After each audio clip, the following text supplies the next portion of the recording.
If you're not already familiar with me, my name is Veronica Rhodes and I am 25 years old, which is still really weird to say out loud, honestly. In a lot of ways, I feel like I wasn't supposed to end up here. I feel like this isn't where my life was supposed to lead me to, and yet everything happens for a reason, so this is exactly where I'm supposed to be, but yeah, so I thought that I would kind of like sneak in this little video underneath some video footage that you'll be seeing of just an everyday average chore day before we pack up and leave for our next spot. It's my story to look back on and how I got to this position that I'm here at now, because all of this is just a personal journey, and hence where I'm getting at with this like shift and change in this channel. Whenever I originally started this YouTube account about maybe 2 years or so ago, maybe it's 1 year, the whole concept was a place for me to store my personal home videos.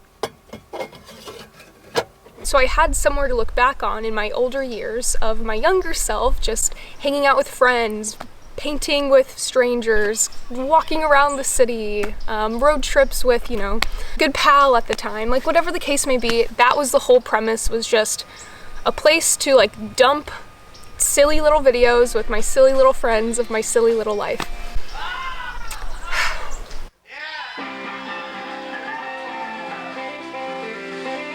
Hence the name More Home Video, right?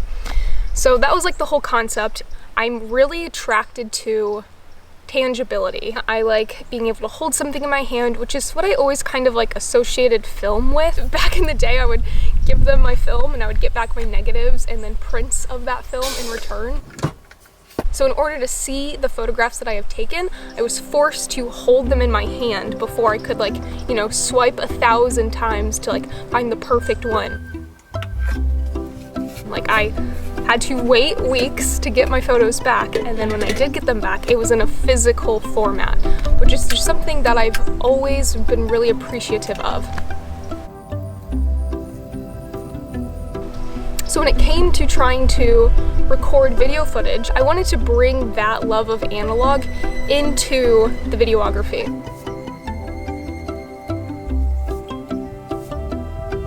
Which is how I got started on shooting on VHS tape, which is what most of the videos that I originally made were shot on. So I would carry around this giant camera from the 80s, and again, like it tapes onto a VHS tape. So if you can picture how big a VHS tape is, that was inside of this massive camera, plus the battery on this thing alone was probably like this long, this thick, very heavy. I think it's like 4 or 5 pounds or so.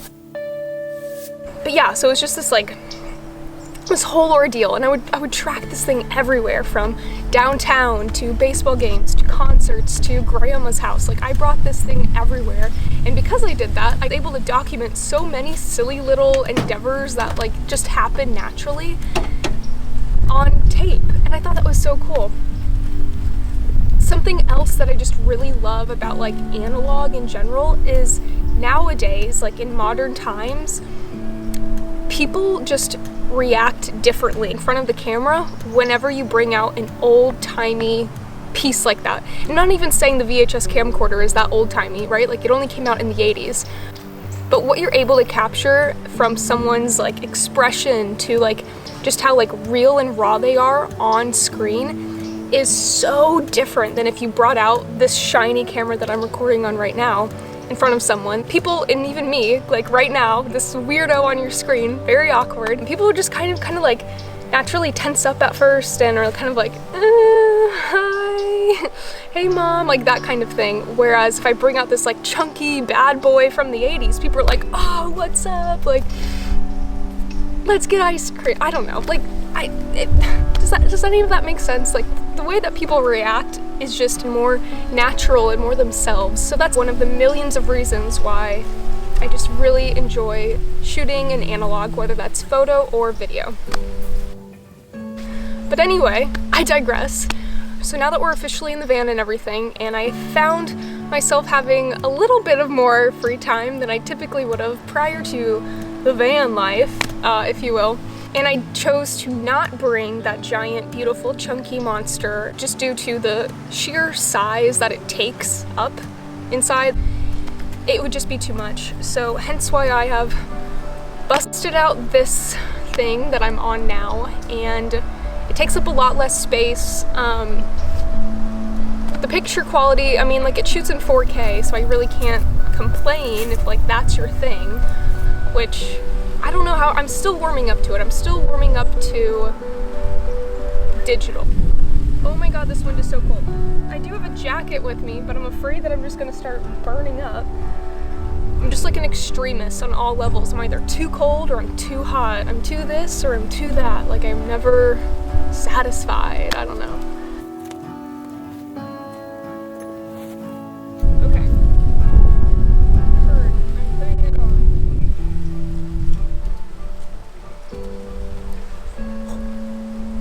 So since moving into the van now and traveling full time and giving up the VHS tape for this digital stuff, the feeling of the videos are just kind of different now, and I'm foreseeing it going down a different path. And I'm trying to change along with that feeling to kind of like evolve and keep growing just in this videography journey, I guess, that I'm trying out. And I guess I just want this to be a more personal kind of experience. This is my story, this is my journey.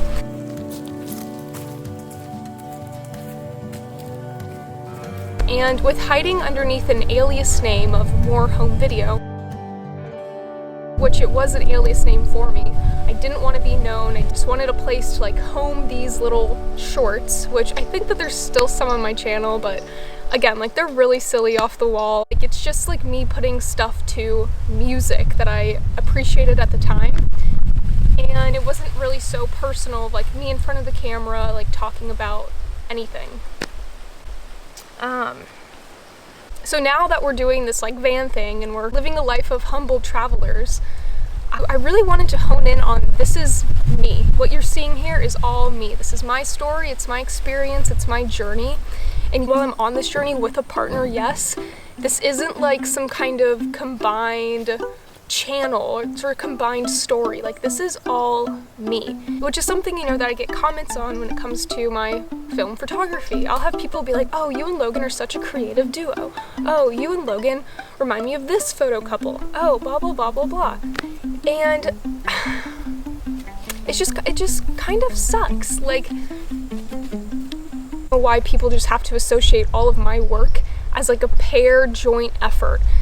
Maybe there's a day where I'm shooting photos and he comes along with, and he is just like there to hang out with me and spend time with me. But that doesn't mean that like he has a say in the props, in the furniture, in the setting, the location, the clothing choices, the models, the positioning of the model's fingers. Like, I pinpoint everything that I do, and it just sucks when I'm not given credit for it, or that credit is equally shared with my partner.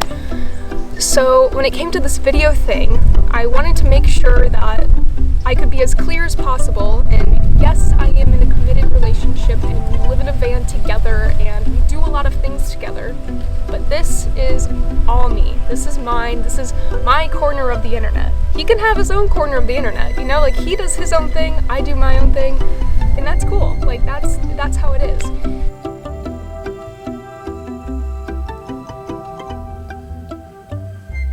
And I also just think that this is a good representation to have online on the internet of, you can be in a committed relationship with someone else, but you don't have to do everything together. You don't have to have the same interests across the board. You're still able to be independent. You're still able to have your own identity. You're still able to pursue what you want to pursue in this life. Like, having a partner like that shouldn't take away anything from you as an individual.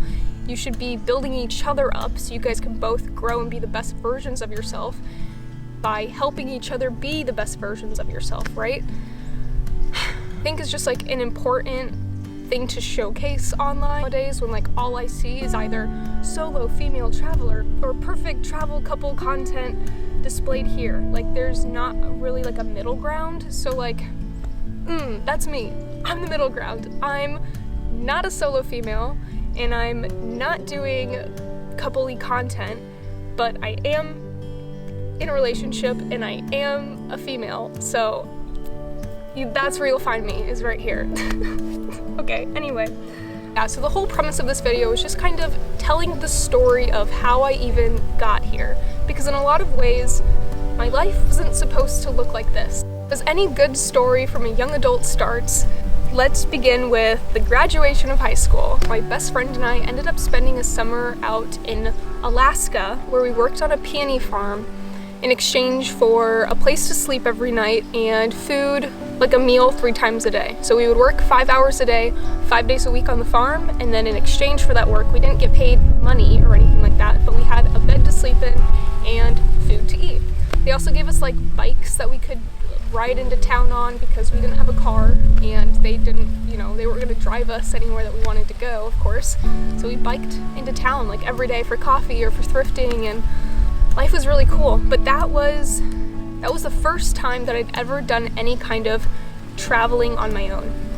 Or traveling in general, really, honestly. I can probably count the number of times that my family and I growing up took a vacation. I don't come from a family with a lot of money. My parents are very hardworking people, and whenever we did take trips, it was mostly road trips going to see family across the country. So we have family out in New York, in New Jersey, Kentucky, Indiana,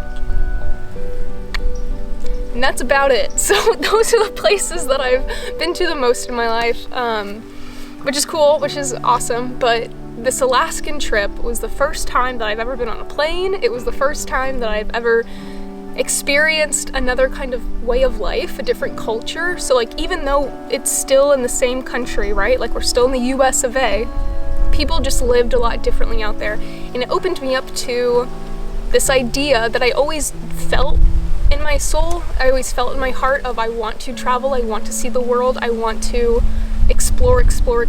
I'm given this beautiful opportunity of life here on Mother Earth. How do I make the most of it? For me, I think that's travel. So that whole Alaskan trip really just like ticked a lot of boxes for me and gave me a lot of self-assurance of, okay, yes, this is something that I want to pursue moving forward in my life. I go to university, I go to art school, and halfway through that, 2 years into my university experience, at this point in my life, I was working 3 jobs trying to get as close to 40 hours a week as possible. It was always really money focused for a very long time, and I think that stems from coming from a place of not having a lot of money in general. Yeah, I grew up in a small town where I knew people with elevators in their houses, or just like having stairs, like a second story or like a basement, I thought was next level. Like I grew up in a little shack in the middle of a forest with 0 neighbors. Like I was very, very isolated as a kid. I think it's kind of odd. I didn't really fit in anywhere. Classic weird art kid story, right? But that was me. So being able to have money of my own, I think it kind of played into my self-esteem maybe a bit too much. But anyway, so at this time, I know I was working as a manager at GameStop, I was working as a key holder at this chocolate company, and then also working at a thrift store. The chocolate shop specifically, I worked with an older woman of the name of Susan, and I remember we would just go on spiels about life. He was retired, her husband was retired. One day I popped in for shift change and she was like, "Oh, Veronica, you keep talking about this big European trip you want to do. When are you doing that?" I thought to myself, damn, okay, this is a pivotal point in my life. Am I just going to be someone who talks about doing all this stuff, or am I going to be someone that takes action when it comes to things that they're interested in doing? And so I have this quick conversation with myself in my head, the second that the words fall out of her mouth, instantly I'm just like, next year I'm going on a big month-long European road trip. And she was like, "Oh man, Veronica, that is so cool. Wow, that is so exciting." And I was like, yeah, it is really exciting. Yeah, this is fine, this is good, this is happening. So anyway, I get off work that day and I immediately call Logan and I'm like, "Hey, we're dating at the time," and I'm like, "Hey, just letting you know, this coming up summer, I'm going to be taking a road trip across Europe. I'm going to start in London, I'm going to make a big loop, go through 7 different countries, and end in Spain, and then jet back over to the US of A. If you want to come with me, cool. If you don't, that's cool too, but I'm doing this regardless and just wanted to let you know. That was that. Logan ended up coming along with me, and for a full month we just, man, like that was such a cool time in life. It's so weird to look back on. I think that might have been like 5 years ago now, 6 years ago, 5, I don't know, something around that, which is just like, how is that so long ago? But yeah, so we took this like massive road trip, and again, like in that time, it was so go, go, go. Like we saw all the highlights. We went to Amsterdam, we went to Paris, we went to Venice, we went to Rome, we went to Florence, we went to Frankfurt, we went to, where did we go in Switzerland? Spain, we went to Madrid, Barcelona. Like we did this whole massive thing, but it was very go, go, go, because we wanted to be able to see as much as possible within this month that we were able to like get time off of work and fitting into just like school schedules and everything like that, right? I learned so much about myself. I learned so much about the world. I learned so much about just like the way people lived, but it wasn't enough. Staying in a city for 2 days, 3 days max was just not enough time for me to like really soak everything in as much as I wanted to take it all in.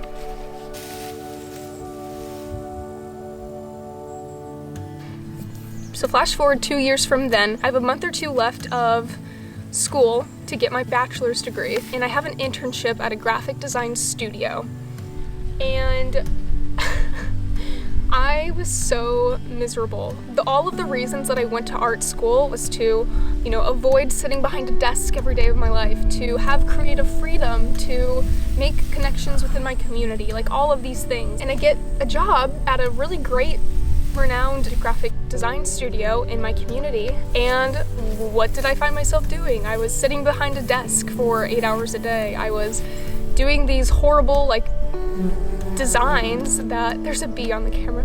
I was doing the designs that I had no interest in doing. It was all just like cleaning product designing and car show this and just things that didn't really speak to me personally. So I had zero creative freedom because the branding of the company was already set and they liked everything set the same way over and over and over again. So it just sucked. And I was brought to this like realization of, I can't do this. Like there's no way that this is what I can foresee the rest of my life doing. With like a month left of school to go before I have to really figure out what I'm doing with my life, I'm like, okay, what's something I've always wanted to do? I'm like tapping into my inner child. I've always wanted to live in another country full time, because again, you can visit a place for 3 days, you can visit that place for a week, you can visit that place for a month, but it's immersive experience whenever you're living there. When your housing is there, you have to shop at the grocery stores for food every day, you have to, you know, do all these things.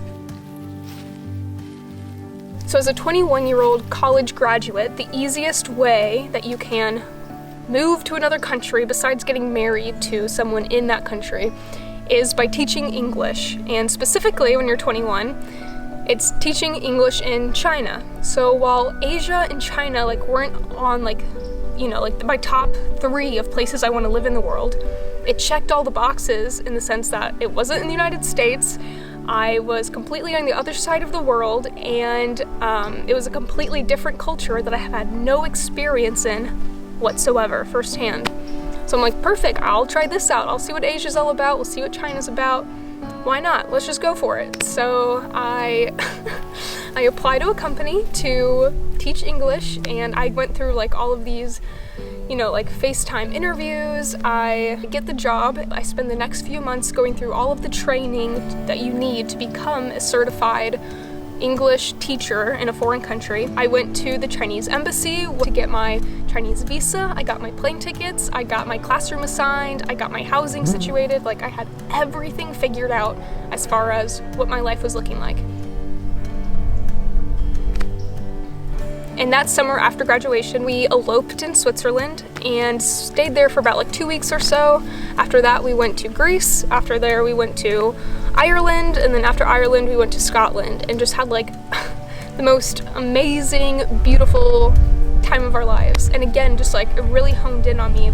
I feel most myself and I'm traveling on the road like this. Like, we rented a car in Ireland and Scotland, which was an experience to say the least, because not only are you driving on the opposite side of the road as you do in America, the steering wheel is also on the opposite side of the car. So like, anyway, whenever we got back, we had about 2 weeks before my plane was set to leave for this big move over to China. And I think my plane was set to leave on Halloween, actually, so October 31st.